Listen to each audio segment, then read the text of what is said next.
தினமும் இந்த சின்ன சின்ன விஷயங்களை மட்டும் பழக்கம் பண்ணிக்கிட்டாலே போதும். காலையில எழுந்ததும் முதல்ல படுக்கைய ஒழுங்கா மடிச்சு வச்சிடுங்க.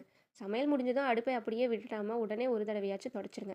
அதே மாதிரி சிங்க்ல பாத்திரங்க ரொம்ப நேரம் கூச்சி வைக்காதீங்க. தினமும் ஒரு 10 நிமிஷம் வீட்டை சுத்தம் பண்ணினாலே போதும்.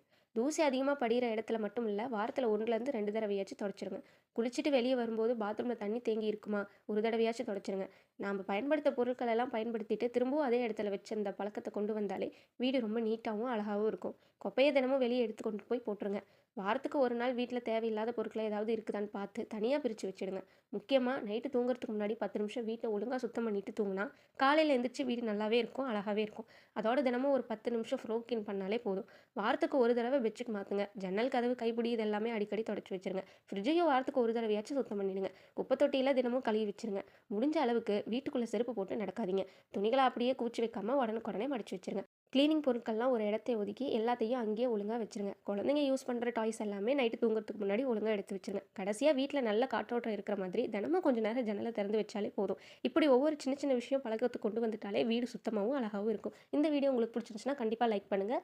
நம்ம செல்ஃப் ரெஸ்பெக்ட் சேனலை சப்ஸ்கிரைப் பண்ணிக்கோங்க. கண்டிப்பாக உங்கள்